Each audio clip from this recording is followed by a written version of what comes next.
The thunder of hooves echoed across the Montana plains as Katherine Kate Blackwood raced her midnight stallion toward the horizon, her wild auburn hair streaming behind her like a banner of defiance. The year was 1876, and while most women were confined to kitchens and parlors, Kate flew across the open country as free as the hawks that circled overhead. The townsfolk of Silver Creek had long ago decided she was simply too wild to ever be tamed by marriage, a judgment she wore like a badge of honor. "Run, Shadow. Run like the devil himself is on our heels," she shouted, leaning low over her horse's neck as they cleared a fallen log. The thrill of the ride coursed through her veins, drowning out the disapproving whispers that followed her through town. Behind her, the distant shouts of her father's ranch hands grew fainter. They'd given up the chase miles back, knowing it was futile to try and corral Kate when she was in one of her moods.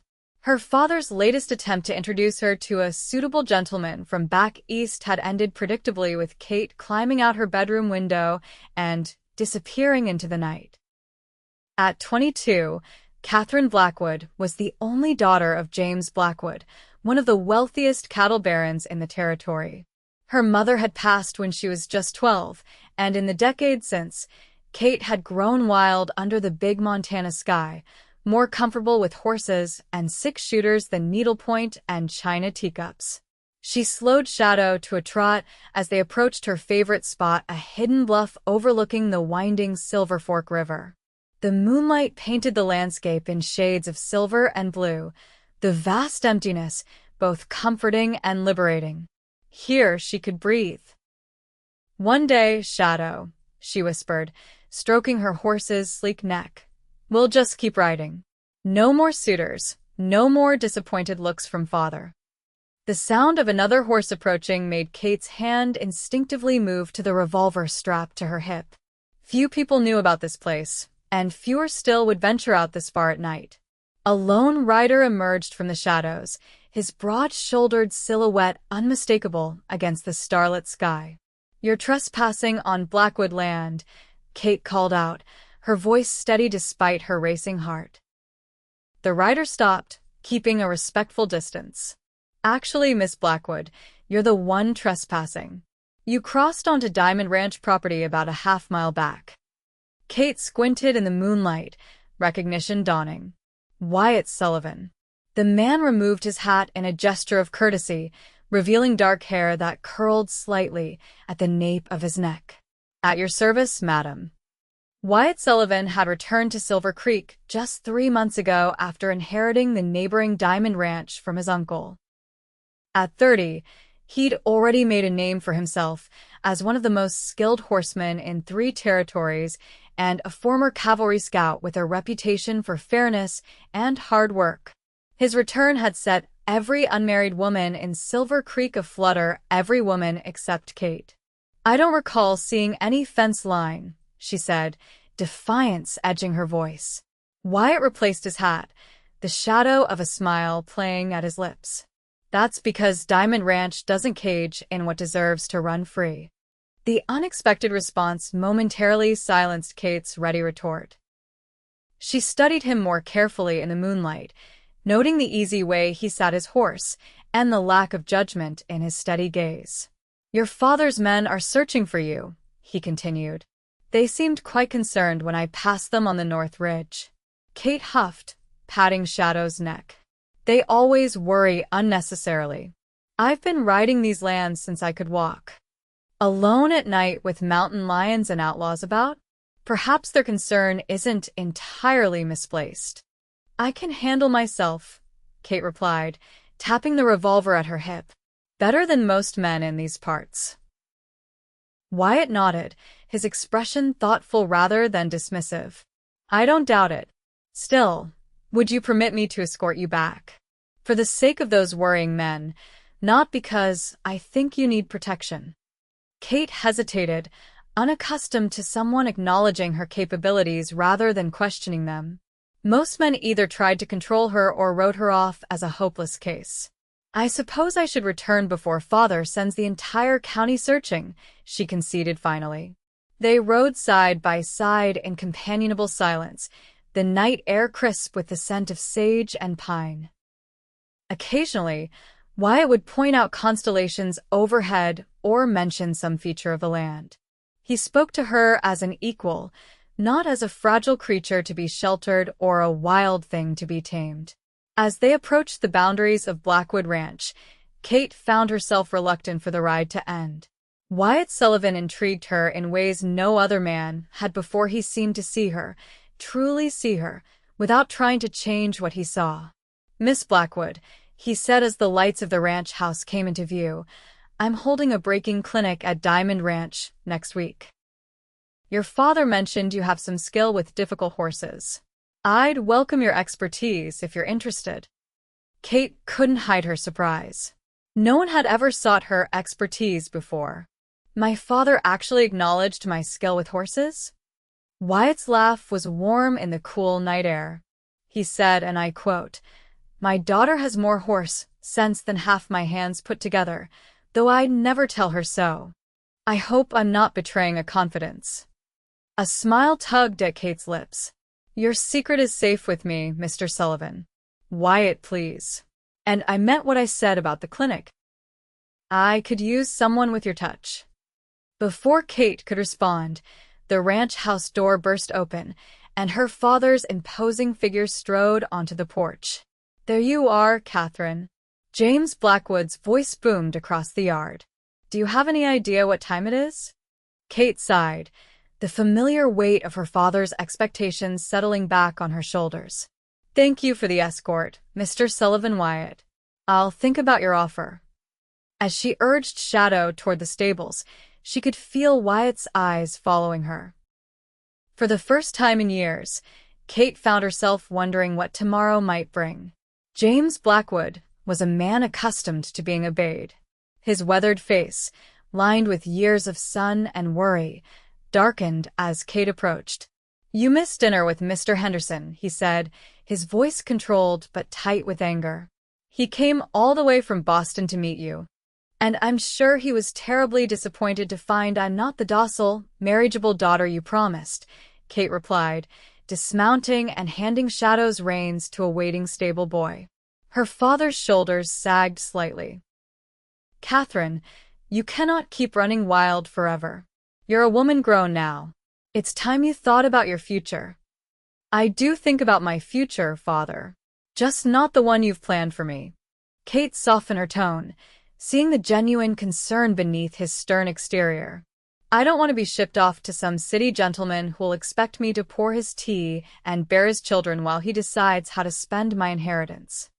James ran a hand through his silver-streaked hair. "Not all men are like that, Katherine. Your mother and I were different," Kate finished for him. "You loved her for who she was. You didn't try to change her." "And who is escorting you home tonight?" James asked, changing the subject. "Sullivan from the Diamond, wasn't it?" Kate nodded, suddenly wary of her father's interest. "He happened upon me while I was riding." He was being neighborly. A thoughtful expression crossed James's face.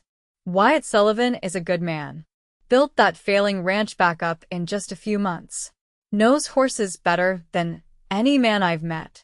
"Father," Kate warned, recognizing the calculating look in his eyes. "Don't." James held up his hands in surrender. "I'm merely making an observation. Now come inside. Mrs. Patterson kept a plate warm for you." Kate followed her father into the house, her thoughts drifting back to Wyatt Sullivan and his unexpected invitation. Perhaps she would attend that breaking clinic after all. Purely for the horse's sake, of course. The following morning dawned bright and clear, with a crispness to the air that hinted at the approaching autumn. Kate rose early, as was her habit, and quietly made her way to the stables before the household fully awoke. The stable master, old Caleb, barely looked up from brushing down a chestnut mare as Kate entered.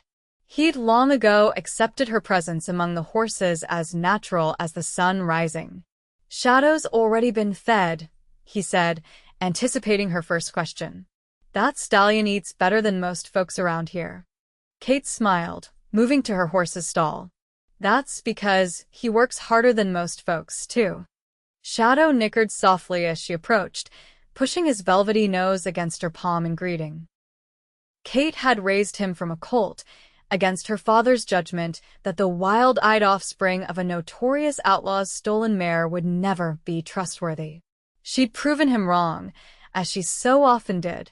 "Miss Kate," Caleb said, interrupting her thoughts, "I heard tell there's to be a horse-breaking clinic over at the Diamond next week. You planning on attending?" Kate ran her hand along Shadow's sleek neck. "Word travels fast. Small towns ain't got much else to do but talk," Caleb replied with a shrug. "Sullivan's got a way with horses that reminds me of you. Different methods than most men use." "How so?" Kate asked, her curiosity piqued.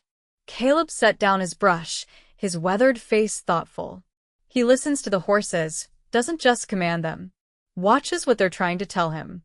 Most men around here think a horse is just a tool to be broken. Sullivan treats them like partners." Kate considered this. Her own methods had earned her ridicule from traditional horsemen who believed in breaking a horse's spirit to achieve obedience. If Wyatt Sullivan truly approached horses differently, "I think I will attend," she decided aloud. "For the horse's sake." Caleb's knowing smile suggested he wasn't entirely convinced by her stated reason, but he kept his thoughts to himself. After tending to Shadow, Kate returned to the house to find her father in the dining room with an unexpected visitor. The sight of Wyatt Sullivan sitting at their breakfast table, deep in conversation with her father, stopped Kate in her tracks. Both men rose as she entered, and Kate became acutely aware of her riding clothes and windblown hair. Unlike most women of her station, she preferred practical trousers for riding, covered by a split skirt for propriety's sake when necessary. This morning, she'd foregone even that pretense. "Katherine," her father said, his tone neutral but his eyes communicating a clear message about appropriate attire, "Mr. Sullivan has come to discuss some business matters and was kind enough to join us for breakfast." Wyatt's expression revealed nothing of his thoughts about her appearance. He simply nodded respectfully. "Miss Blackwood, I hope I'm not intruding on your morning." "Not at all," Kate replied, taking a seat at the table. "I understand congratulations are in order for the remarkable turnaround at Diamond Ranch." A flash of genuine pleasure crossed Wyatt's face. "Thank you, though the work is far from complete. There's much still to be done. Mr. Sullivan was just telling me about his plans to establish a horse breeding program," James explained, passing the coffee pot to Kate. "He's acquired some impressive stock, including a Spanish Mustang stallion from New Mexico Territory," Wyatt added, his eyes lighting up with enthusiasm. "Most ranchers around here won't touch Mustangs, but their endurance and sure-footedness is unmatched in the right hands." Kate couldn't help but respond to his passion. The Comanche built their horse culture around Mustangs. They're intelligent animals, just misunderstood by men who lack the patience to earn their trust. "Exactly," Wyatt agreed, leaning forward slightly. "Which is why I'd particularly value your input at the clinic next week. Your father tells me you've had remarkable success with horses others couldn't handle." Kate glanced at her father, surprised by his apparent endorsement of her skills. James Blackwood merely raised an eyebrow, as if challenging her to deny it. "I've had some success," she acknowledged cautiously. "More than some," Wyatt countered. "Caleb speaks very highly of your methods. Says you gentled that black stallion of yours when everyone else said he should be shot as unmanageable." Kate felt a surge of pride, quickly tempered by suspicion. Men had attempted to use her love of horses to gain her favor before. "I'll consider attending your clinic, Mr. Sullivan. Though I wonder what your other participants will think of a woman offering input." Wyatt met her gaze directly. "Anyone who can't learn from the best because of preconceived notions isn't worth teaching in the first place." The conviction in his voice caught Kate off guard. She found herself believing him, despite her usual wariness. "Well," James interjected, "now that's settled, Perhaps we should discuss the matter of grazing rights for the North Valley? As the men turned to business matters, Kate excused herself, her mind whirling with conflicting thoughts. Wyatt Sullivan was unlike any man she'd encountered before. He spoke to her as an equal, valued her skills, and seemed genuinely respectful of her independence. Yet experience had taught her to be cautious of men who seemed too good to be true. Later that afternoon, Kate rode out to check on a section of fence line that had been reported damaged after the last storm. As she crested a hill overlooking the northern pastures, she spotted a rider approaching from the direction of Diamond Ranch. Even at a distance, she recognized Wyatt's distinctive posture in the saddle. For a moment, she considered turning away to avoid another encounter, but curiosity won out. She guided Shadow down the slope toward the approaching rider. Wyatt raised a hand in greeting as they drew near. He was mounted on a dappled gray gelding with alert eyes and powerful haunches, a horse chosen for stamina rather than show. "We meet again, Miss Blackwood," he called as they came within speaking distance. "It seems we do, Mr. Sullivan. Though I'm beginning to wonder if these encounters are entirely coincidental." A smile crinkled the corners of his eyes. "I assure you, this particular meeting is pure chance. I'm surveying the creek that runs between our properties. There's been talk of drought conditions to the south, and I want to ensure we're prepared if it spreads this way." Kate nodded, respecting his foresight. Water rights were precious in this territory, and disputes over access had sparked more than one range war. "A wise precaution," she acknowledged. "Father's been watching the water levels as well. The old-timers say this summer's been unusually dry." They fell into step beside each other, their horses walking companionably as they followed the creek's winding path. "I've been meaning to ask," Wyatt said after a comfortable silence. "How did you come to be so skilled with horses? Most women of your background aren't given such opportunities." Kate considered her answer carefully. Few people had ever asked about her passion rather than questioning it. "After my mother died, horses became my comfort," she finally replied. "They don't judge or expect you to be something you're not.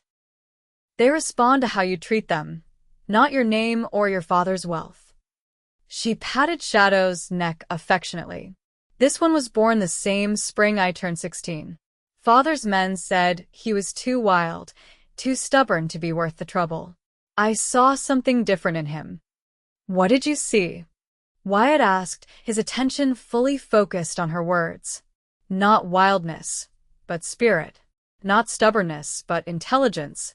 He wasn't fighting to be difficult, he was fighting because no one had given him a reason to trust.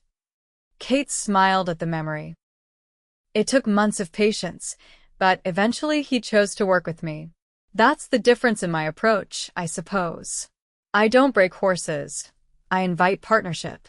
Wyatt nodded thoughtfully. "That's remarkably similar to what I learned from a Cheyenne horse trainer when I was scouting for the cavalry. He said Americans try to conquer their horses, while his people seek to convince them." "You lived among the Cheyenne?" Kate asked, unable to hide her interest. "For nearly a year," Wyatt confirmed. "I was sent to learn their territory, but I ended up learning much more. Their horsemanship is extraordinary, born from necessity and deep respect for the animal." "That must have been fascinating," Kate said, genuinely envious of such an experience. "Most people around here view the native tribes with fear or contempt." "Most people fear what they don't understand," Wyatt replied simply. "And understanding requires listening rather than imposing." The parallel to her own situation, constantly being judged without being understood, wasn't lost on Kate. She studied Wyatt with new appreciation.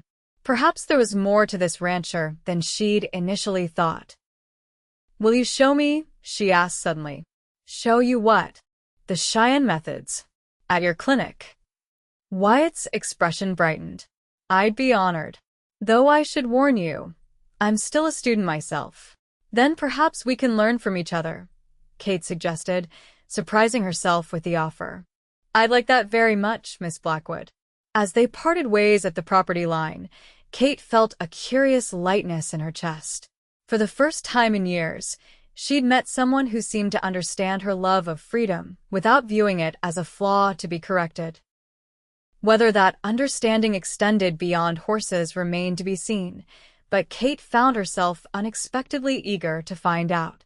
The day of the horse-breaking clinic arrived with clear skies and a gentle breeze, perfect weather for working with skittish young horses. Kate dressed with unusual care, selecting her most practical riding clothes, but taking extra time with her appearance nonetheless. She braided her long auburn hair into a single plait and tucked it under her wide-brimmed hat, determined to be taken seriously as a horsewoman rather than dismissed as a rancher's wayward daughter. James Blackwood watched her preparations with barely concealed amusement. "You seem unusually concerned with your appearance for a simple horse clinic, Katherine." Kate adjusted her hat, avoiding her father's knowing gaze. "I merely wish to be taken seriously, father. You know how men can be about women in these situations." "Indeed," James replied, his tone suggesting he understood more than she was admitting. "And I'm certain your enthusiasm has nothing to do with the clinic's organizer. Wyatt Sullivan is a skilled horseman with methods I wish to observe," Kate said firmly. "Nothing more." Her father nodded, his expression neutrally diplomatic. "Of course. Please convey my regards to Mr. Sullivan and inform him I look forward to continuing our discussion about that joint grazing arrangement." Kate narrowed her eyes suspiciously.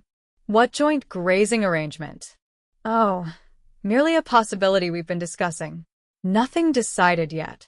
James waved a hand dismissively. "You'd best be on your way if you don't want to be late." Still suspicious of her father's sudden interest in collaboration with Diamond Ranch, Kate mounted Shadow and set off toward Wyatt's property. The ride took her through some of the most beautiful terrain in the region, rolling hills covered in tall grass that rippled like water in the breeze, dotted with stands of ponderosa pines and aspens just beginning to show hints of gold among their green leaves.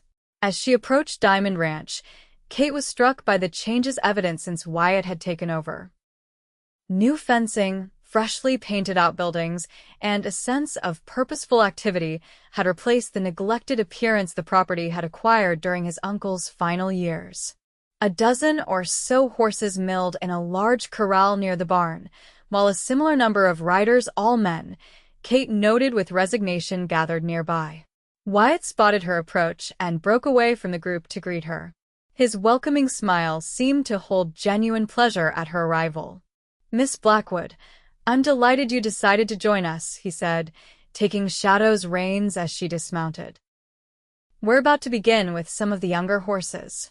Kate became aware of the curious and, in some cases, disapproving glances from the other participants. She recognized several local ranchers and their sons, along with a few cowhands from neighboring properties. "It appears not everyone shares your delight," she observed quietly. Wyatt followed her gaze, his expression hardening slightly as he noted the reactions. "They're lost if they can't recognize expertise regardless of its source." He raised his voice to address the group. "Gentlemen, I'd like to introduce Miss Katherine Blackwood, who has kindly agreed to demonstrate some of her methods today.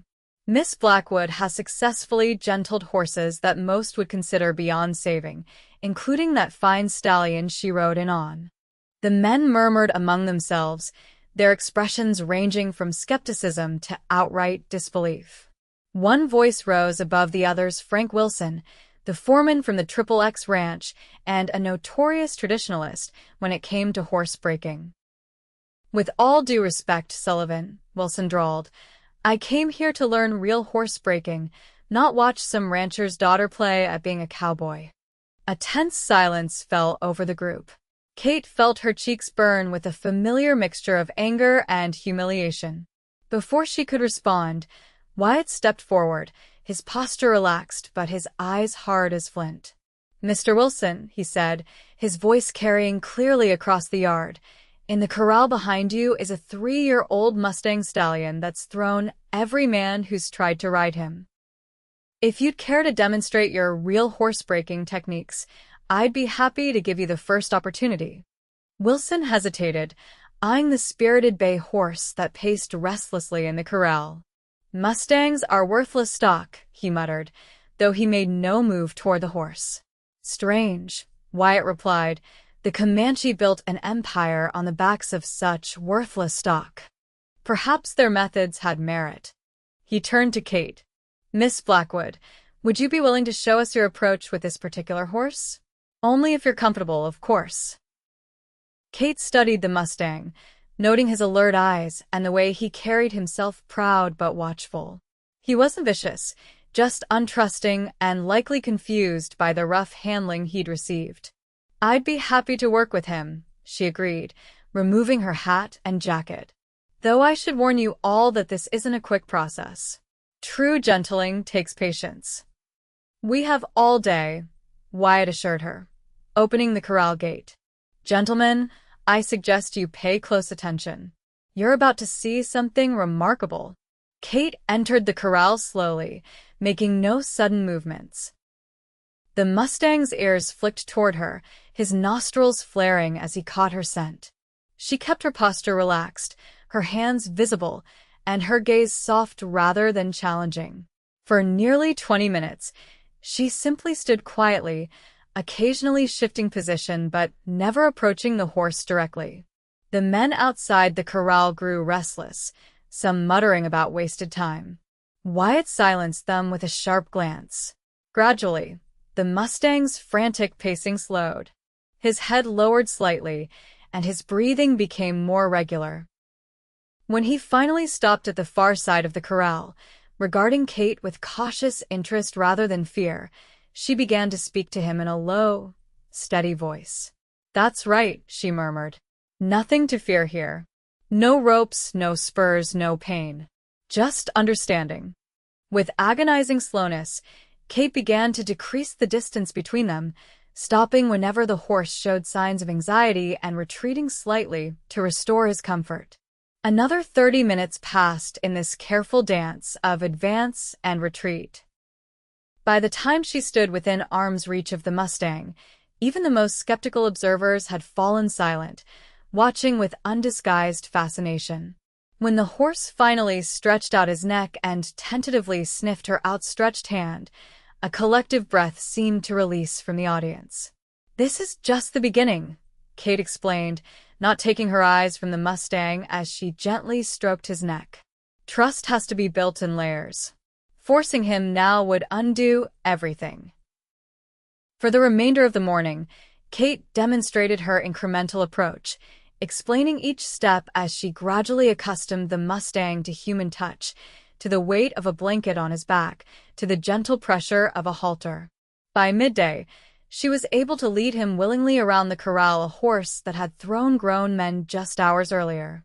When she finally exited the corral, leaving the Mustang calm and relaxed, the atmosphere among the observers had transformed completely. Even Wilson looked grudgingly impressed. That was extraordinary, Wyatt said, handing her a canteen of water. Though I suspect it would have taken half the time if you didn't have an audience to explain things to. Kate accepted the water gratefully, suddenly aware of how thirsty she'd become during the intense concentration of the past hours. The explanation is as important as the demonstration. Otherwise, they'll return to their old ways as soon as they face a challenge. Wyatt nodded in agreement. Would you be willing to continue after we break for lunch? I've arranged a meal for everyone. The afternoon session proved even more productive than the morning. With Kate's initial success breaking the ice, the ranchers and cowhands became more receptive to both her and Wyatt's methods. They worked with several horses, demonstrating different approaches for different temperaments and explaining the psychology behind each technique. As the sun began its descent toward the western horizon, Wyatt called an end to the day's activities. The participants gathered their horses and equipment, many stopping to thank Kate directly, a marked change from their earlier skepticism. Miss Blackwood, Frank Wilson said gruffly as he prepared to depart, I owe you an apology. What you showed us today. Well, it was something to see. Kate nodded, accepting his words without gloating. Horses are remarkable creatures, Mr. Wilson. They teach us as much as we teach them, if we're willing to listen. As the last of the participants rode away, Kate found herself alone with Wyatt. He was unsaddling his horse, his movements efficient and considerate of the animal. "I should thank you," he said, looking up as she approached. "Today went better than I could have hoped, largely because of your contributions." "I enjoyed it," Kate admitted. "It's rare to find people genuinely interested in gentler methods." "Change comes slowly in these parts," Wyatt agreed. "But it does come." He hesitated, then added, "I was hoping you might stay for supper. My housekeeper, Mrs. Gonzalez, has prepared more than enough, and I'd welcome the chance to discuss today's work further." Kate knew she should decline. Dining alone with an unmarried man would set tongues wagging throughout the county. Yet she found herself reluctant to end their time together so soon. "I should send word to father," she said, making her decision. "So he won't worry." Wyatt's smile warmed his entire face. "I'll have one of the hands ride over with a message. Mrs. Gonzalez will be thrilled to have company. She complains constantly that I don't entertain enough." As they walked toward the main house, Kate was struck by its welcoming appearance. Unlike many ranch houses built primarily for function, Wyatt's home featured a wide, covered porch with comfortable chairs, window boxes brimming with late summer flowers, and warm light spilling from clean windows. "Your home is lovely," she commented as they climbed the porch steps. "I can't take much credit," Wyatt admitted, opening the door for her. "Mrs. Gonzalez has transformed it. When I arrived, it was little more than a bachelor's shack, despite its size. My uncle wasn't much for comforts." The interior was just as inviting as the exterior, simple but well-appointed, with polished wooden floors, comfortable furniture, and touches that spoke of care rather than ostentation. Delicious aromas wafted from what Kate presumed was the kitchen. A small, energetic woman with silver-streaked black hair emerged, wiping her hands on her apron. Her dark eyes sparkled with intelligence and warmth. "Ah, "You must be Miss Blackwood," she said, her English perfectly clear despite a slight Spanish accent.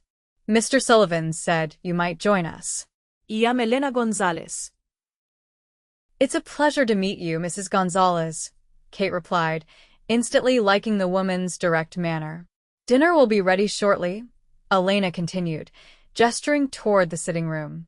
"Perhaps you would like to refresh yourself after your long day with the horses? I've prepared some cool water and towels in the guest room."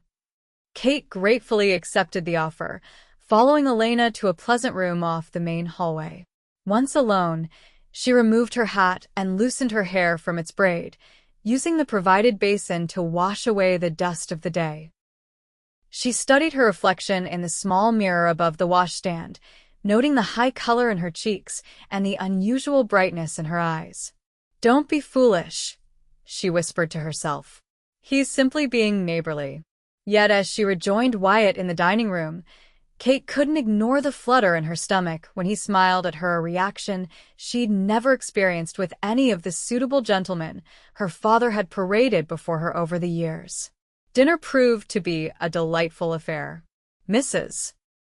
Gonzalez had prepared a flavorful stew with fresh bread, followed by an apple tart that melted in the mouth. The conversation flowed easily, ranging from horses to books to Wyatt's travels across the territories. "How did you come to inherit Diamond Ranch?" Kate asked as they lingered over coffee. "You mentioned your uncle, but I don't recall hearing much about him having family." A shadow crossed Wyatt's face briefly. "My mother was his sister. They Didn't part on good terms when she married my father. Uncle Howard was a difficult man with strong opinions about who was worthy of a Donovan woman. And your father didn't meet his standards?" Wyatt's mouth quirked in a half-smile. "My father was a schoolteacher with progressive ideas about education for all, including freed slaves and native children. Uncle Howard considered him soft and impractical." He took a sip of his coffee. "They were both stubborn men, but in very different ways." "Yet he left you the ranch," Kate observed. To everyone's surprise, including mine, Wyatt acknowledged. I hadn't seen him since I was a boy. The lawyer who contacted me said Uncle Howard had been following my career from afar, my time with the cavalry, my work with horses. Apparently, he decided I had enough Donovan in me to be worthy of the land, despite my father's influence. And what does Wyatt Sullivan think makes someone worthy? Kate asked, curious about his own values. He considered the question thoughtfully. Integrity, compassion, the courage to stand by one's convictions, even when it's difficult. His eyes met hers directly. The willingness to see beyond conventions to what truly matters. Kate felt the weight of his gaze, understanding that he was speaking as much about her as himself. Few people in her life had ever valued her unconventional nature rather than trying to correct it. Those are rare qualities, she said softly. Yes, he agreed. They are. The moment stretched between them, filled with unspoken recognition. Then Mrs. Gonzalez entered with a fresh pot of coffee, breaking the spell. It's getting dark, Miss Blackwood, she observed. Perhaps Mr. Sullivan should see about escorting you home soon. Kate started, suddenly aware of how late it had grown. Yes, of course. Father will be wondering where I am. I'll saddle the horses, Wyatt said, rising from the table. Mrs. Gonzalez, thank you for the excellent meal. As he left to prepare their mounts, Elena gave Kate a warm but knowing look. He is a good man, Miss Blackwood. Different from most around here. I've noticed, Kate replied, unable to pretend otherwise. Good, Elena said simply. It is important to see clearly when it comes to matters of the heart. Before Kate could protest that her interest was merely neighborly, Wyatt returned to announce the horses were ready. She thanked Mrs. Gonzalez for her hospitality and followed him out into the cool evening air. They rode side by side through the deepening twilight, the first stars appearing overhead as they crossed the rolling landscape between their ranches. Kate found herself wishing the journey were longer, savoring the companionable silence that had developed between them. I'd like to invite you back, Wyatt said as they approached Blackwood land. Not just for horsework, though your help today was invaluable.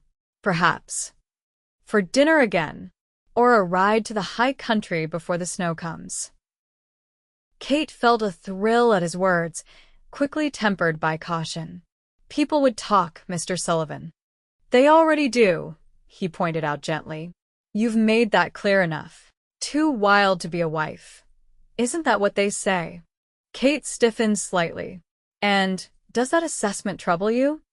Wyatt reined his horse to a stop, turning to face her fully in the moonlight. What troubles me is how readily people mistake independence for wildness, strength for defiance. What troubles me is a society that would rather break a spirit than admire its power. His words struck Kate to her core, articulating feelings she'd carried for years without being able to express them so clearly. Most men seek to tame what they don't understand, she said quietly. I'm not most men, Katherine, Wyatt replied, using her full name for the first time. And I have no interest in taming you. I'd rather ride beside you. The simple declaration hung in the air between them, more powerful than any flowery profession of admiration she'd received from previous suitors. Before Kate could formulate a response, they crested the final hill to find James Blackwood waiting on the porch of the main house, his figure illuminated by the lanterns flanking the door. We have an audience, Kate murmured, nodding toward her father. Wyatt straightened in his saddle, adopting a more formal posture. Another time then, he said, his voice carrying a promise that made Kate's heart quicken despite her best efforts to remain composed. I'll consider your invitation, Mr. Sullivan, she replied, trying to sound noncommittal even as she knew her decision was already made. As they approached the house, James stepped forward to greet them. Evening, Sullivan. I received your message that my daughter would be dining with you. Most considerate. Mr. Blackwood, Wyatt acknowledged with a respectful nod. Your daughter was kind enough to assist with my horse clinic today. Her expertise was invaluable. James's eyebrows rose slightly at the word expertise, but he merely nodded. Katherine has always had a way with difficult animals. A quality she comes by honestly, I might add. Her mother was the same. Kate glanced at her father in surprise. He rarely spoke of her mother's similar independent streak, usually preferring to focus on her more conventional qualities when reminiscing. I should be on my way, Wyatt said, tipping his hat to them both. Thank you again, Miss Blackwood. I hope we can continue our discussion soon. As they watched him ride away, James turned to his daughter with a knowing expression. Interesting man, Sullivan. Yes, Kate agreed cautiously, unsure of her father's thoughts on the matter. Not like the others, James continued, leading the way into the house. Reminds me a bit of myself at that age before I learned to play by society's rules. Kate followed him inside, puzzled by his unusually reflective mood. You've never mentioned that before.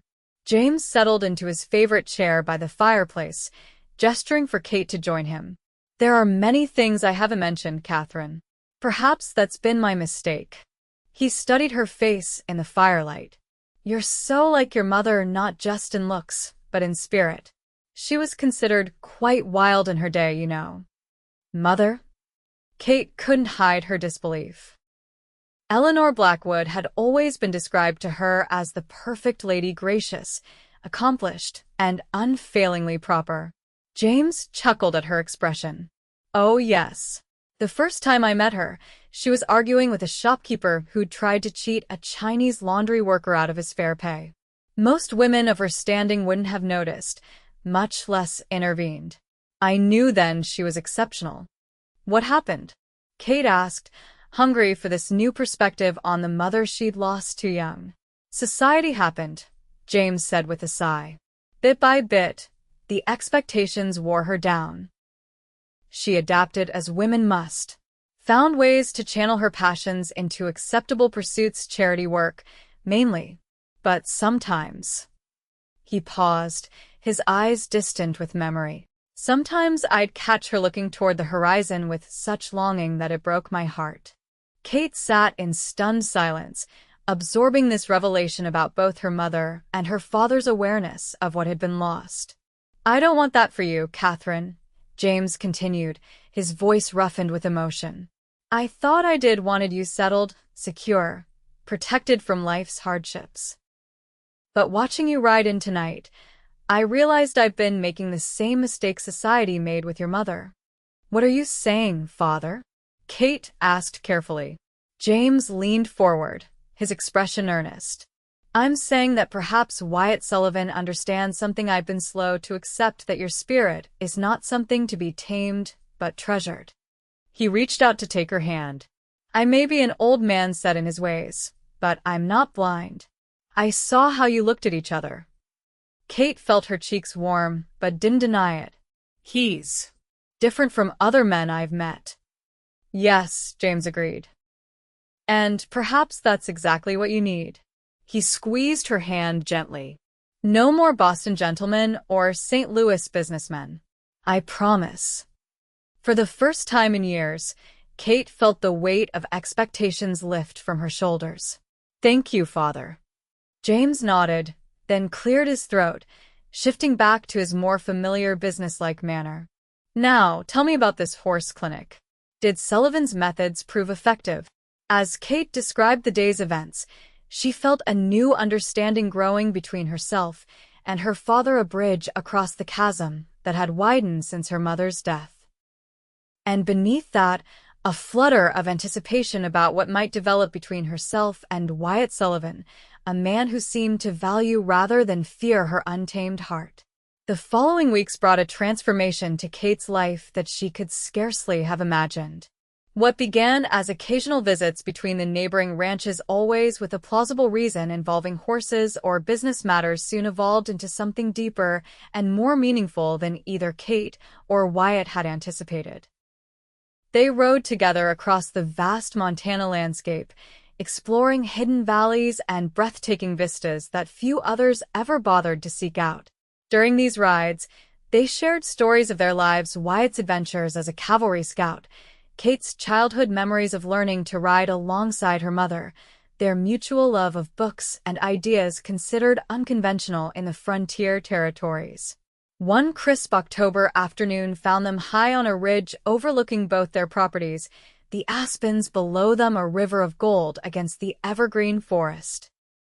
They had dismounted to rest the horses and sat side by side on a sun-warmed boulder, sharing a simple lunch of bread, cheese, and dried apples. "I received a letter from the army yesterday," Wyatt said, breaking a comfortable silence. "They've offered me a position training cavalry mounts in Fort Laramie."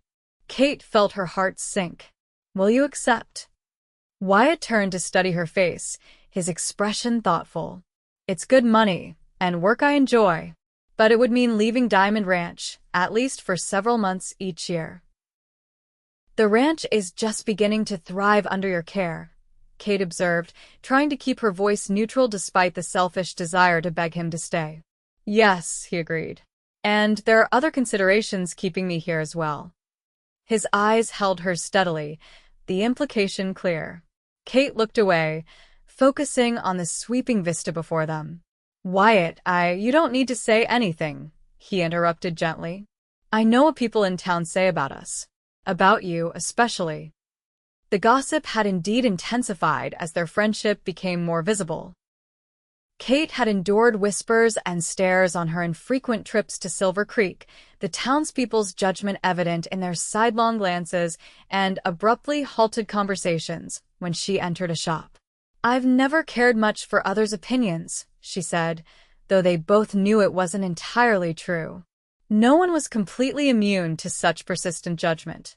"Nor have I," Wyatt replied. "But I care about your happiness and your standing in this community. Your future." Kate turned back to him, suddenly frustrated. "Why is everyone so concerned with my future? As if it's some fragile thing to be arranged and managed rather than lived." A smile tugged at the corner of Wyatt's mouth. "Perhaps because you burn so brightly that people can't help but notice whether an admiration or fear depends on the observer." His understanding diffused her irritation. Kate sighed, plucking a stem of dried grass to twist between her fingers. "And which are you, Mr. Sullivan? Admirer or fearful observer?" "Neither," he said simply. "I'm a man who recognizes a kindred spirit when he finds one.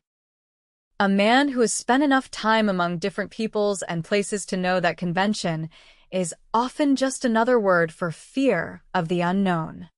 He shifted to face her more directly, his expression serious. "Katherine, I declined the Army's offer this morning." Kate's eyes widened in surprise. "But you didn't consult. It wasn't your decision to make," he said firmly. "It was mine, and I made it with clear eyes and a full understanding of what matters most to me." "And what is that?" Kate asked, hardly daring to breathe. Wyatt reached out to take her hand, his touch warm and steady. "Building something lasting. Something true. Not just a ranch or a horse breeding program, but a life that reflects my values rather than others' expectations." He paused, his thumb tracing gentle circles on her palm. "I've watched you these past weeks, your kindness with animals, your intelligence, your unwavering honesty. I've seen how you ride into the wind as if you're part of it, how you face each day on your own terms despite the cost."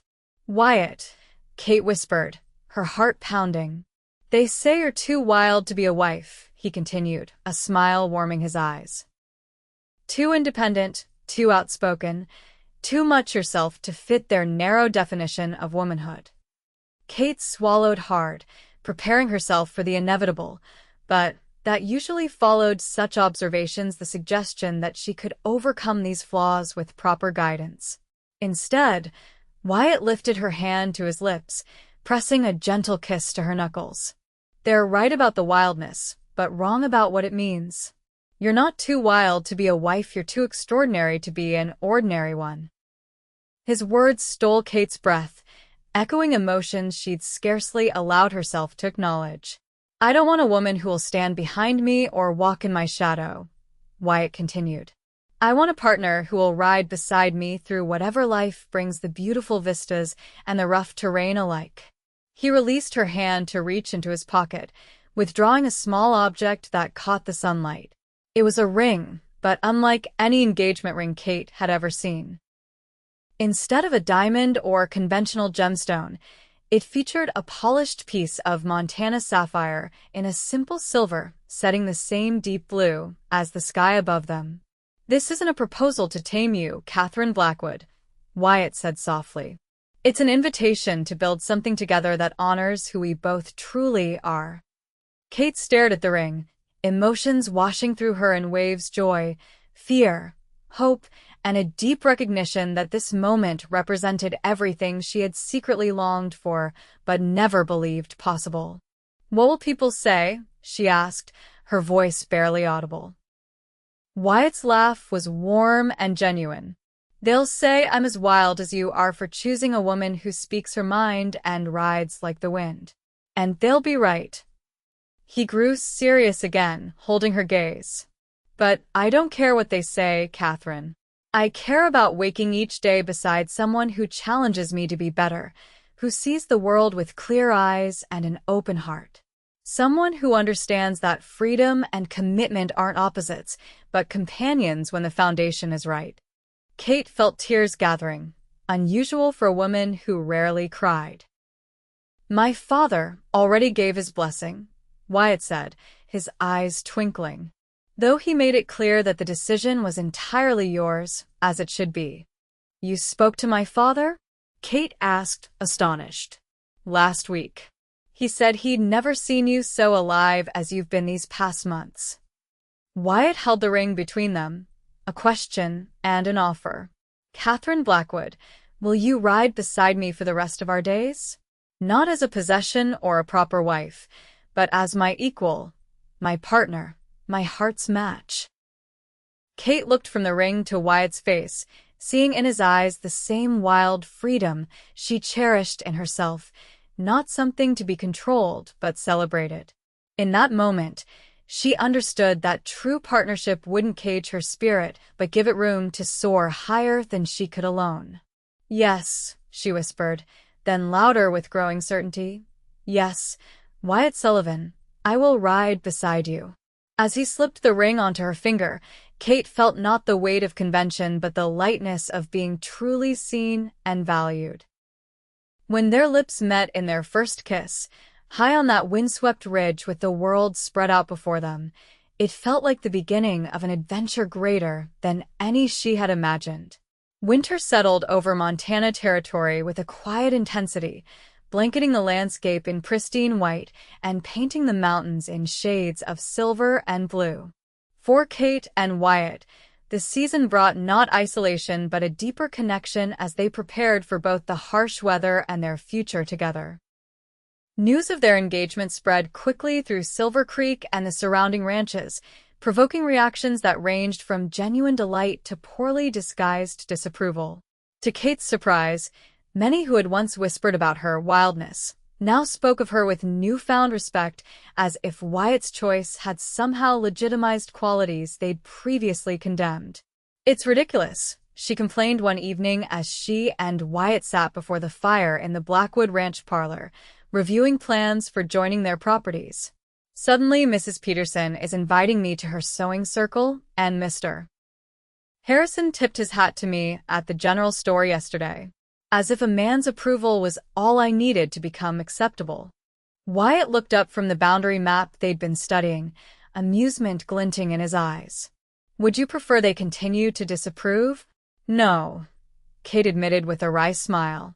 "But I'd prefer their respect was based on who I am rather than who I'm marrying." "For some, it will be," Wyatt said thoughtfully. "Others will never see beyond their own narrow views. What matters is that we know the truth of each other." James Blackwood entered from his study, carrying a ledger and wearing a satisfied expression. "The arrangements for the spring cattle drive are complete," he announced. "With our combined herds, we'll be able to command better prices in Cheyenne." The merger of Blackwood and Diamond ranching operations had been James's suggestion, a practical solution that would strengthen both properties while allowing Kate and Wyatt to build their life together without sacrificing either family's legacy. To Kate's continuing surprise, her father had embraced not only her choice of husband, but also the unconventional partnership that was developing between the three of them. "Have you decided where you'll live after the wedding?" James asked, settling into his chair by the fire. Kate and Wyatt exchanged glances. They had discussed this question extensively, weighing various options. "We're thinking of building a new house," Wyatt said, "on the ridge that marks the boundary between our lands. That way, we'll have easy access to both operations." James nodded approvingly. "A symbolic choice as well as a practical one. I like it." He hesitated, then added with uncharacteristic diffidence, "And I hope you'll still find uses for an old rancher who's not quite ready to put himself out to pasture." "Father," Kate said warmly, "we're counting on your continued involvement. This is a partnership among all of us." The relief in James's eyes touched Kate deeply. She realized how much her father had changed in recent months, or perhaps had allowed his true self to emerge from beneath years of conforming to expectations. Later that night, as Wyatt prepared to ride back to Diamond Ranch through the light snowfall, Kate accompanied him to the stables. Shadow nickered softly as they entered, recognizing his mistress even in the dim lantern light. "I've been thinking," Kate said as Wyatt saddled his horse, "about the wedding." "Having second thoughts?" Wyatt teased, though his eyes held a flicker of genuine concern. Kate shook her head firmly. "Never. But I've been thinking about the ceremony itself. Everyone expects us to marry in the Silver Creek Church with all the traditional trappings. And that's not what you want," Wyatt guessed, pausing in his preparations to give her his full attention. "No," Kate confirmed. "It feels wrong somehow, like putting on someone else's clothes." Wyatt leaned against the stable wall, considering her words. "What would feel right to you, Katherine?" The question was so typical of him, not dismissing her concerns or imposing his own preferences, but genuinely seeking to understand her desires. It was this quality, perhaps more than any other, that had captured Kate's heart.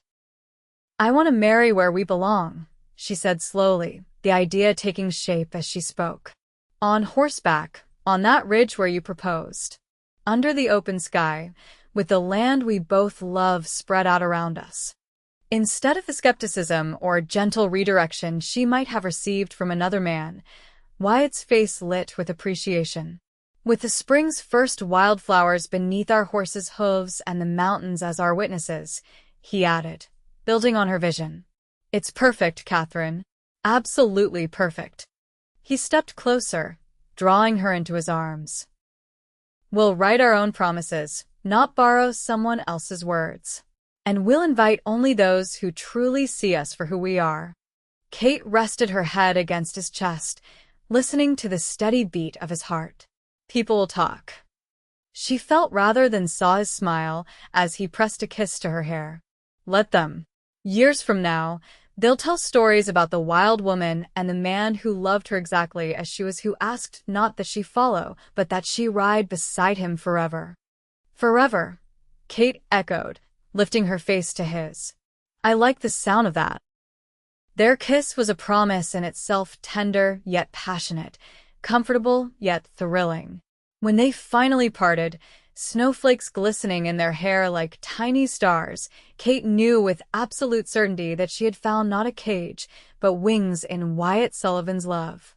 The winter months passed in a flurry of preparations, not just for the unconventional wedding Kate and Wyatt had envisioned, but for the joining of their ranches and the spring calving season that would follow. Kate divided her time between Blackwood Ranch and Diamond Ranch, learning Wyatt's operations while teaching him the particulars of her father's breeding program. To the surprise of many in Silver Creek, the engagement seemed to temper neither Kate's independence nor Wyatt's encouragement of it. If anything, their partnership emphasized the strengths each brought to their shared endeavors. When heavy snows threatened a herd of pregnant heifers stranded in a remote pasture, Kate led the rescue effort while Wyatt managed operations at the home ranch, a division of labor based on skill rather than gender that raised eyebrows throughout the county. "It's not proper," Martha Wilson declared during one of the Ladies' Aid Society meetings that Kate had reluctantly begun attending at her father's request. "A woman about to be married should be preparing her household, not riding through blizzards after cattle." Kate bit back a sharp retort, remembering Wyatt's advice to choose her battles wisely. "I'm preparing for my future in the way that makes the most sense for our partnership, Mrs. Wilson. Wyatt values my abilities with the herds." "Well," sniffed Harriet Peterson, "I suppose someone has to manage those creatures. Though I do wonder how you'll balance such unusual activities with the duties of a wife and, eventually, a mother." The implied criticism hung in the air as the other women watched for Kate's reaction. A year ago, she might have stormed out or delivered a scathing response. Now, secure in Wyatt's respect and her own conviction, she merely smiled.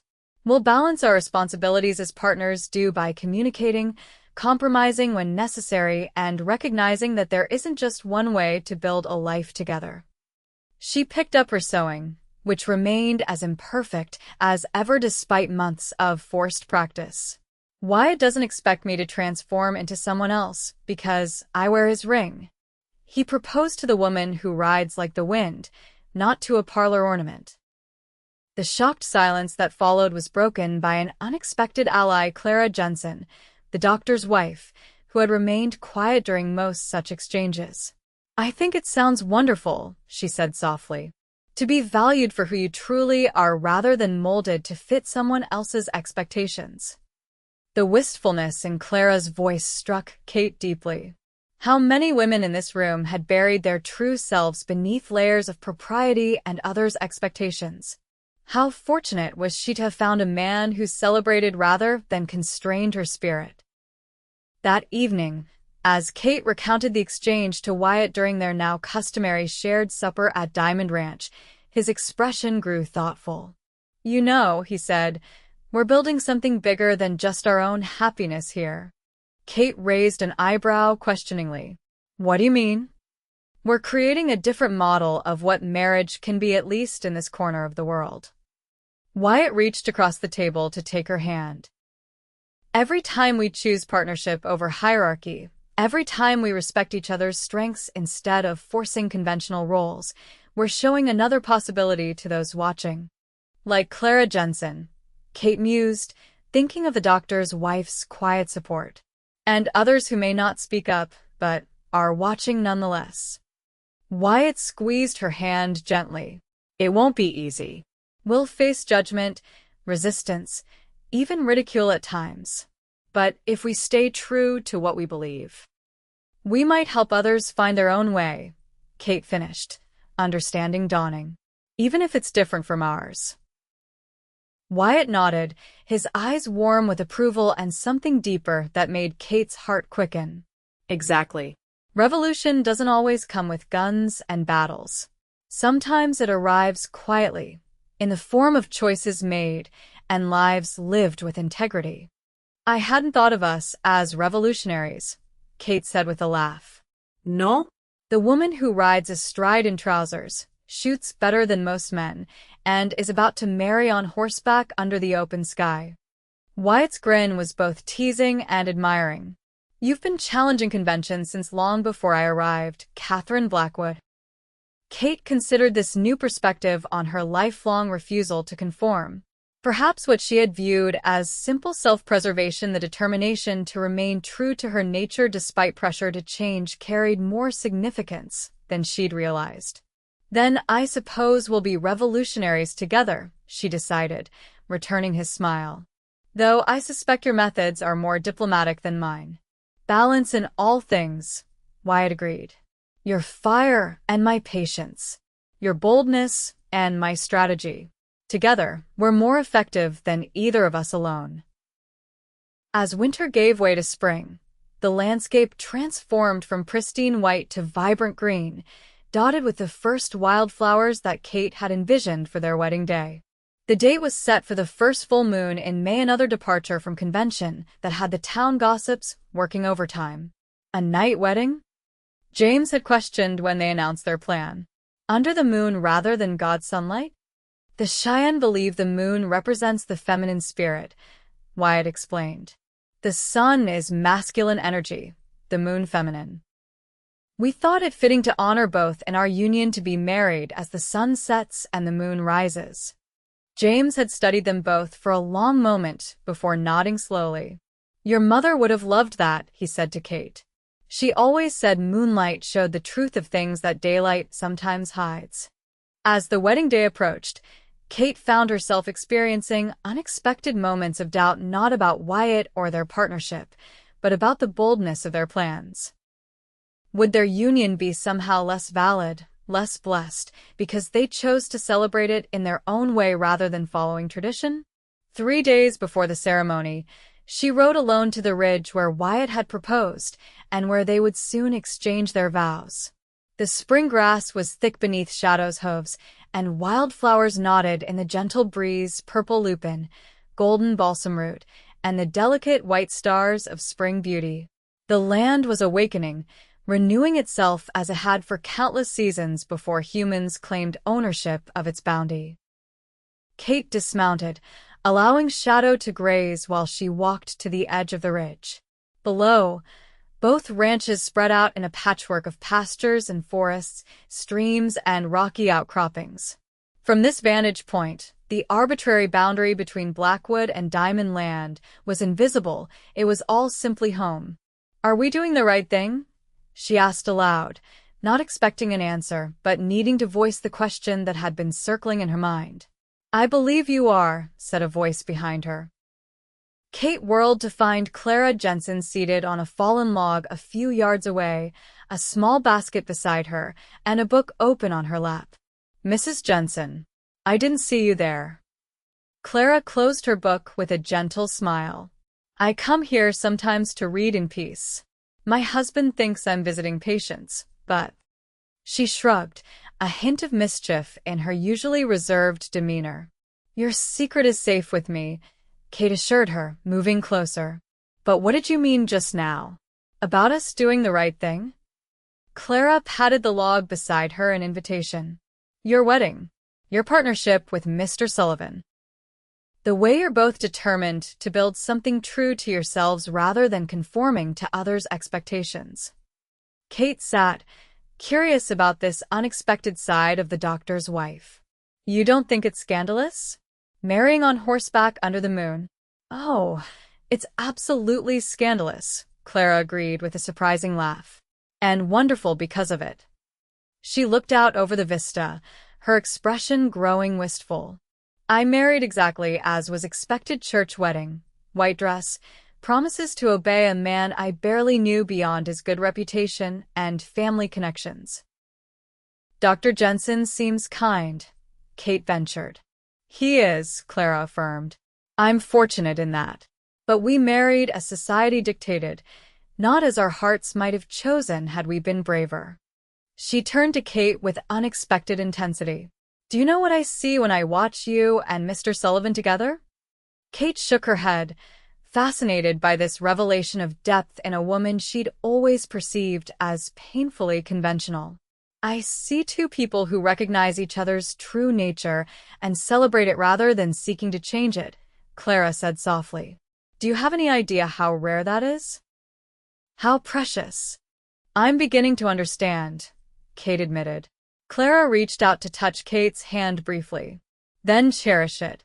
And know that for every person who criticizes your choices, there are others watching in silence who draw courage from your example. The conversation stayed with Kate as she rode home, adding a new dimension to her understanding of the path she and Wyatt had chosen. Perhaps their unconventional union would indeed mean something beyond their own happiness. Perhaps it would offer hope to others who yearned for authenticity in a world that valued conformity. The day of the wedding dawned clear and warm, with a gentle breeze carrying the scent of pine and wildflowers across the ridge, where preparations had been underway since early morning. Unlike traditional church weddings with their formal pews and elaborate decorations, Kate and Wyatt had opted for simplicity, a natural clearing encircled by young aspen trees, with the majestic Rockies as backdrop and the sky as cathedral dome. At Diamond Ranch, Kate prepared with the help of Mrs. Gonzalez and, surprisingly, Clara Jensen, who had offered her assistance with genuine enthusiasm. Rather than a conventional white wedding gown with its restrictive corset and cumbersome train, Kate had chosen a dress of deep blue silk that matched both her eyes and the Montana sapphire in her engagement ring. The bodice was fitted but allowed freedom of movement, while the skirt was designed to drape gracefully, whether she stood or sat astride a horse. "You look like the sky and earth together," Mrs. Gonzalez declared as she fastened tiny wildflowers in Kate's hair, which hung loose down her back in a cascade of auburn waves. A bride of the land itself. "Wyatt won't be able to take his eyes off you," Clara added, adjusting the silver pendant at Kate's throat, her mother's, worn as something old and borrowed both. "I hope not," Kate replied with a nervous laugh. "Since we'll be on horseback, I'd prefer he pay at least some attention to his riding." The joke eased her unexpected anxiety. Kate had never been one for traditional feminine nerves, yet today she found herself experiencing a curious blend of excitement, anticipation, and momentary doubt. Not about Wyatt, never about him, but about the magnitude of the commitment they were making. Not just to each other, but to a different way of living and loving than most around them would understand. "It's natural to be nervous," Clara assured her, somehow reading her thoughts. "Marriage is a leap of faith even under conventional circumstances. What you and Mr. Sullivan are attempting is both braver and truer. And more difficult," Mrs. Gonzalez added pragmatically. "But the things worth having rarely come easily, no?" A knock at the door announced James Blackwood's arrival to escort his daughter to the ridge.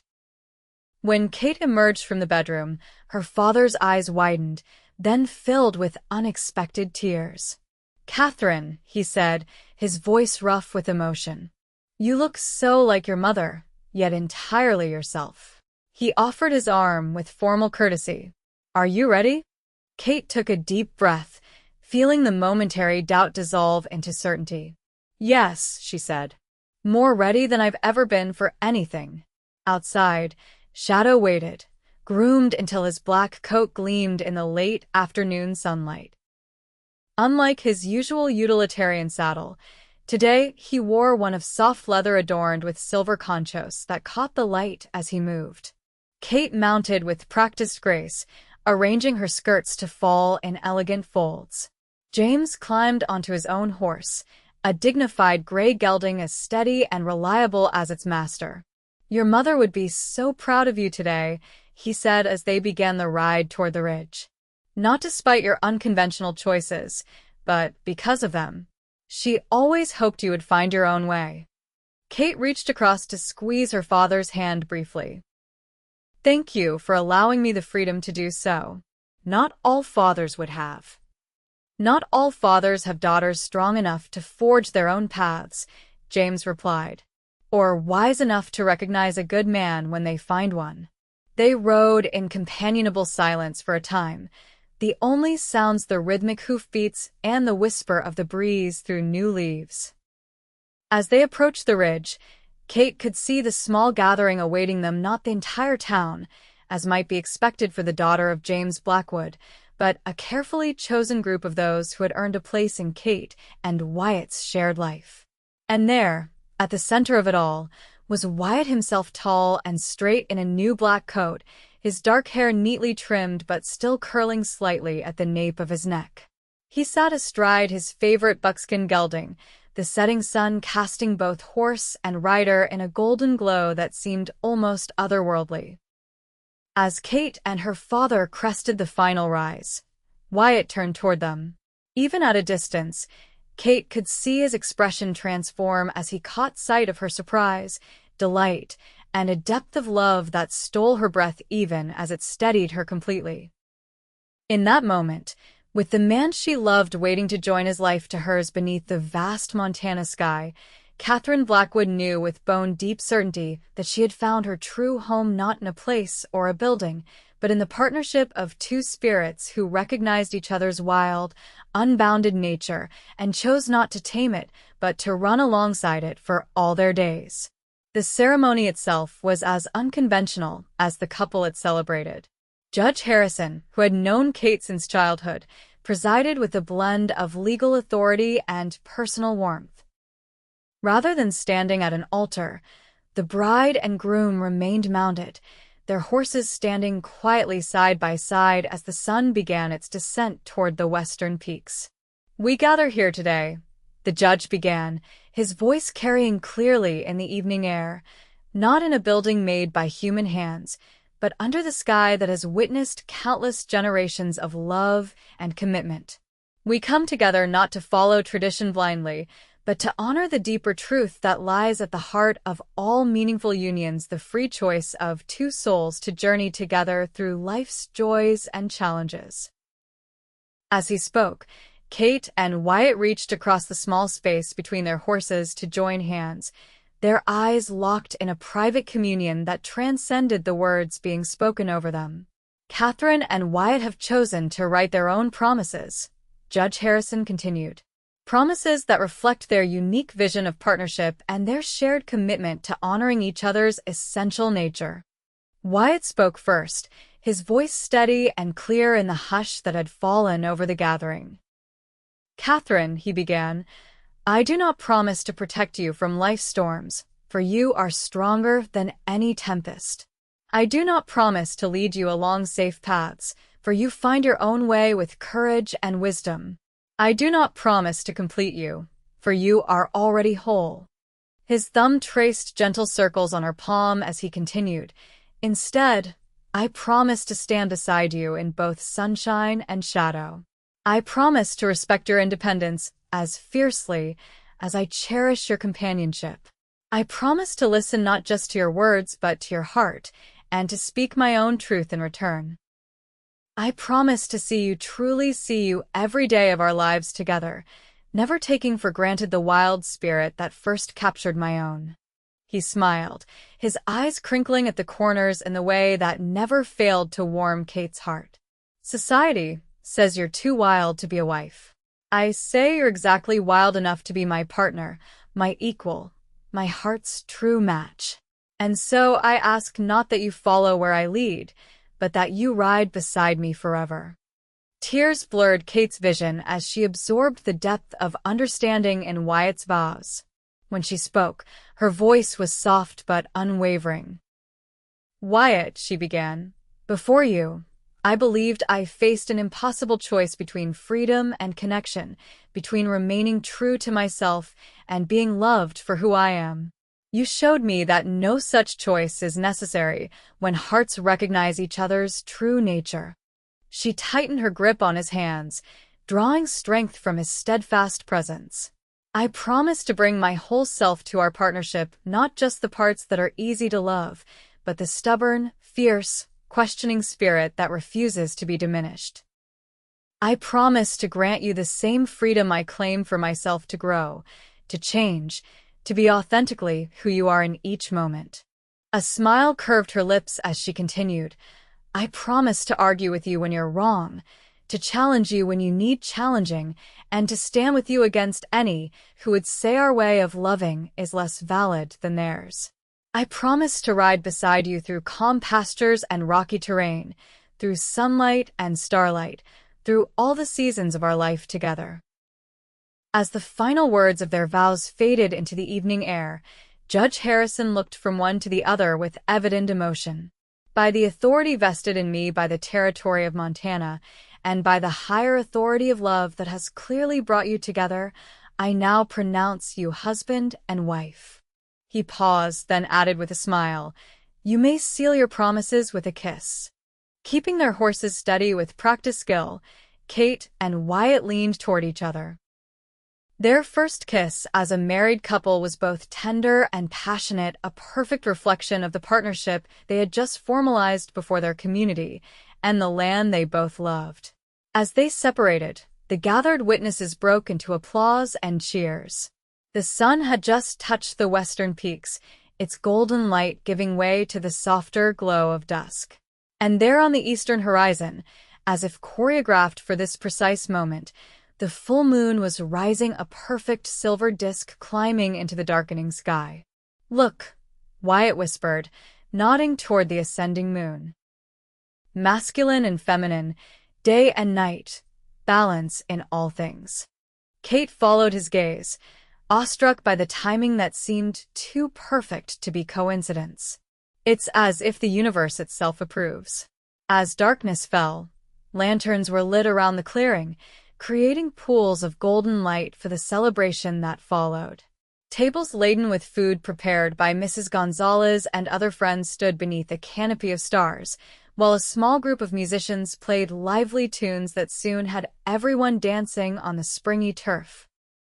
Kate and Wyatt moved among their guests, accepting congratulations and well wishes with grateful hearts. Even those who had initially been skeptical of their unconventional ceremony seemed touched by the evident joy and mutual respect between the newlyweds. "You've started something here," Clara Jensen murmured to Kate as they stood watching Wyatt demonstrate a Cheyenne dance step to a group of fascinated children. "Something important. A marriage?" Kate asked with a teasing smile. Clara shook her head, her expression serious despite her smile. "A new way of seeing what's possible. My niece in Denver is getting married next year. She wrote last week to ask if it would be terribly scandalous to wear blue instead of white." She gave Kate a meaningful look. "Small revolutions, as your husband might say." The celebration continued well into the night, with stories shared around the fire and songs rising to join the stars overhead. As midnight approached, Kate and Wyatt slipped away from the gathering, mounting their horses for one last ride before retiring to the cabin Wyatt had prepared for their wedding night, a private retreat halfway between their ranches that would serve as their temporary home until their new house was completed. They rode in companionable silence along the ridge, the full moon illuminating the landscape in silver light that transformed the familiar terrain into something magical and new. When they reached a particularly breathtaking viewpoint, Wyatt reined his horse to a stop. "Mrs. Sullivan," he said, the formal address softened by the tenderness in his voice, "may I have this dance?" Kate laughed in surprise. "A dance on horseback? Why not?" Wyatt challenged with a grin. "We were married on horseback. It seems fitting to have our first dance the same way." He urged his mount closer until their knees were nearly touching, then extended his hand with formal courtesy.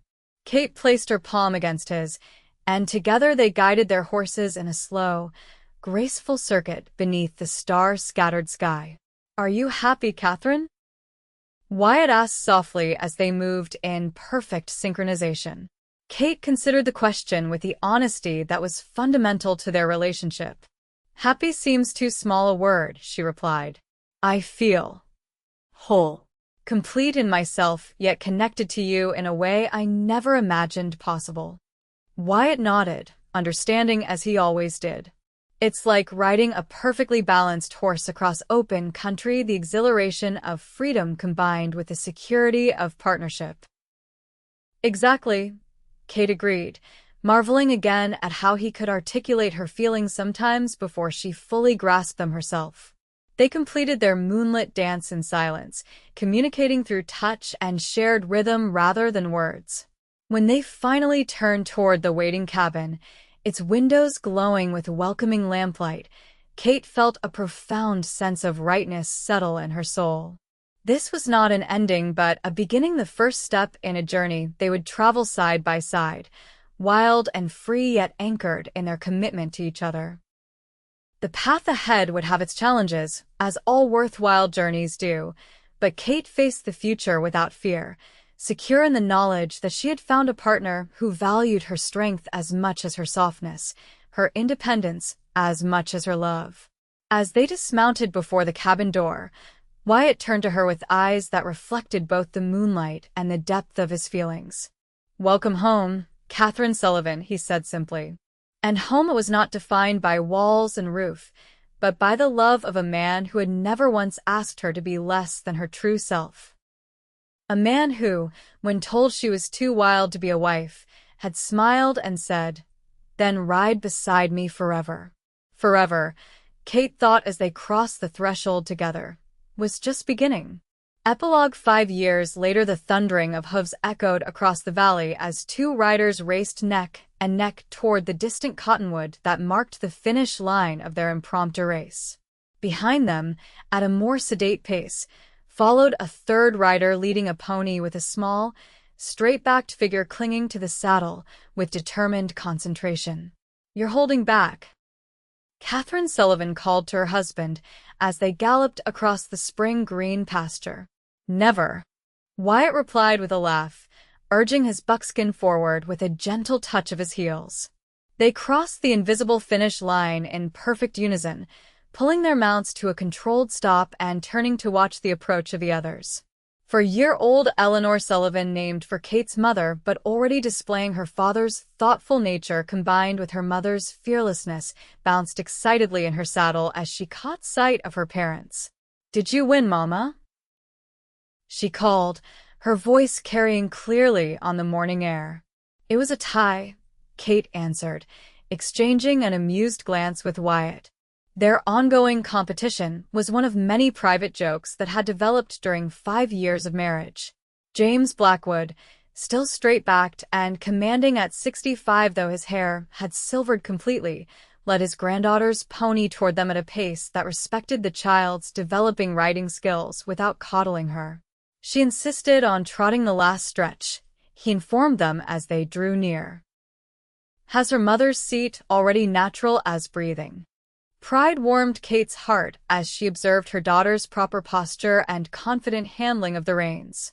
Eleanor had been born with the same connection to horses that had shaped Kate's own life, a gift that both parents nurtured without forcing. "Papa said I can try cantering next week," Eleanor announced, her blue eyes so like Wyatt's bright with anticipation. "If Mama agrees, we'll see," Kate replied, hiding her smile at the familiar negotiation tactic. Eleanor had quickly learned that her grandfather was her most reliable ally in pushing the boundaries of what her parents considered appropriate risk for a child her age. "The spring roundup starts Monday," James reminded them as they turned their horses toward home, the beautiful 2-story house that now stood on the ridge where Kate and Wyatt had exchanged their vows. "The men from the North Range should be arriving tomorrow." "The bunkhouse is ready," Wyatt confirmed.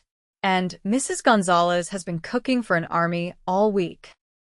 In the 5 years since their marriage, Blackwood Sullivan Ranch had become one of the most successful operations in the territory, known not only for their prize cattle and exceptional horses, but for their progressive practices.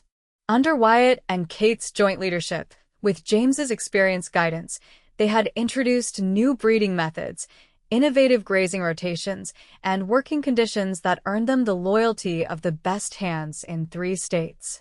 "Will Uncle Frank be coming?" Eleanor asked, referring to Frank Wilson, once one of Kate's harshest critics, now one of their most valued friends and allies. "He'll be here," James confirmed. Said he wouldn't miss seeing how that new braking method works with the Mustang herd.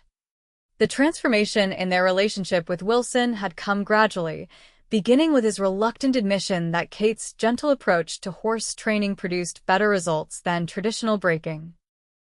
Over time, respect had grown into friendship as the older man recognized that the Sullivans' unconventional partnership created strength rather than weakness.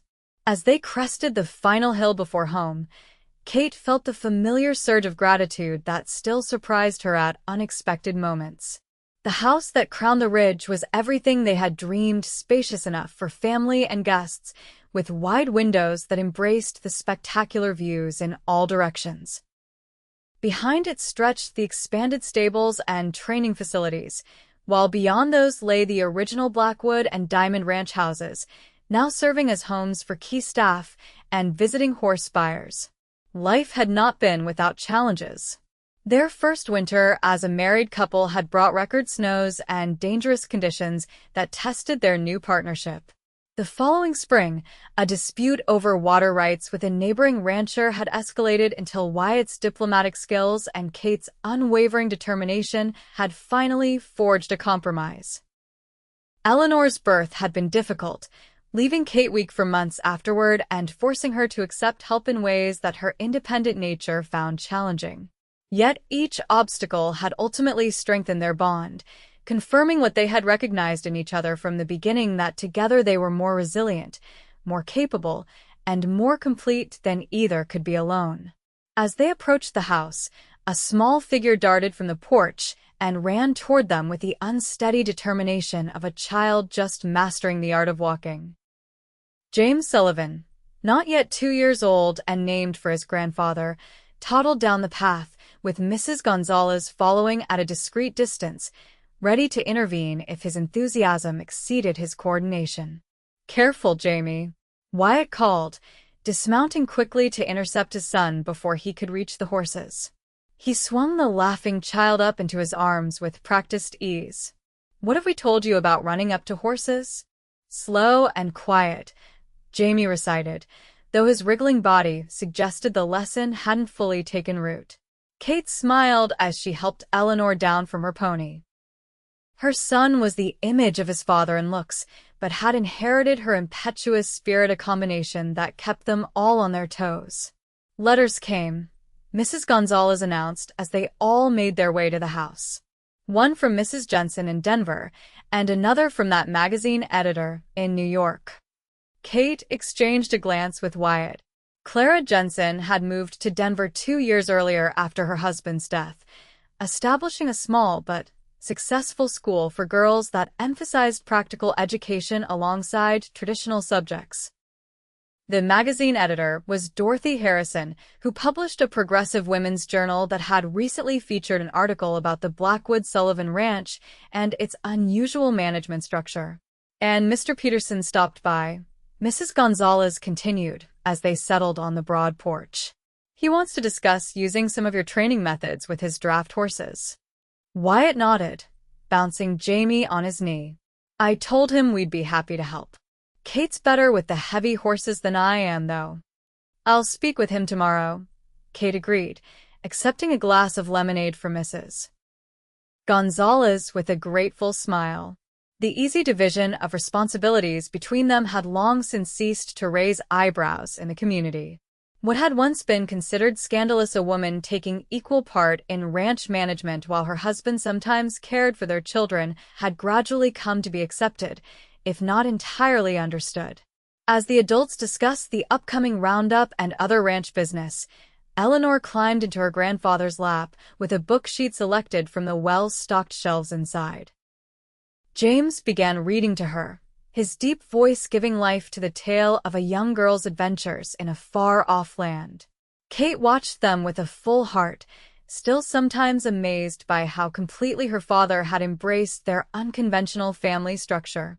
James Blackwood, once the embodiment of traditional authority, had discovered a new chapter of his own life through his grandchildren and his evolving role on the ranch. Later that evening, after the children were asleep and James had retired to his quarters in the East Wing, Kate and Wyatt stood together on the bedroom balcony that overlooked both their ranches. The full moon bathed the landscape in silver light, reminiscent of their wedding night 5 years earlier. "Do you ever wonder how differently things might have turned out?" Kate asked, leaning back against Wyatt's chest as his arms encircled her waist. "If we'd conformed to what everyone expected?" Wyatt rested his chin on her shoulder, considering the question.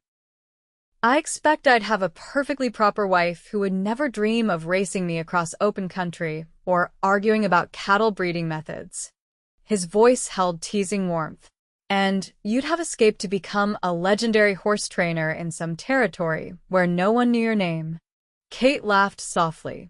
A wild woman and a lonely man, both missing what they might have found together. "Instead," Wyatt murmured, turning her gently to face him, "we discovered that freedom isn't about refusing all connections. It's about finding the one that allows you to be fully yourself while creating something greater together." His eyes, still as bright and perceptive as when they'd first met, held hers in the moonlight. Kate reached up to trace the lines that 5 years of laughter and occasional worry had etched around them. "They still talk about us in town, she said. "Mrs. Peterson told me last week that young Sarah Barnes has announced she won't consider any suitor who expects her to give up riding after marriage. Apparently, she cited us as her reason." Pride and amusement mingled in Wyatt's smile. Small revolutions, just as we discussed that day on the ridge. He brushed a strand of hair from her face with tender familiarity. "Are you happy with our revolution, Mrs. Sullivan?" Kate considered the question seriously, as was their habit with each other. After a moment, she nodded. "Happier than I ever imagined possible. Not because every day is perfect, we both know they aren't, but because even the difficult days are faced together as equals." "Partners," Wyatt agreed, the word carrying all the depth of meaning they had invested in it over their years together. "Always," Kate affirmed, rising on tiptoe to kiss him with the same blend of passion and tenderness that had characterized their relationship from the beginning. As they stood together beneath the vast Montana sky, the wild woman who had found love without sacrifice and the man who had asked not for submission but partnership, Katherine and Wyatt Sullivan embodied a truth that was gradually reshaping their corner of the world, that the most powerful bonds are those that free rather than constrain, that celebrate differences rather than erasing them, and that recognize the strength in loving someone exactly as they are. For Kate, once deemed too wild to be a wife, and Wyatt, who had seen her wildness as her greatest gift, the journey they had begun on that moonlit ridge continued to unfold, a shared adventure of two spirits riding side by side, not for a season or a year, but forever.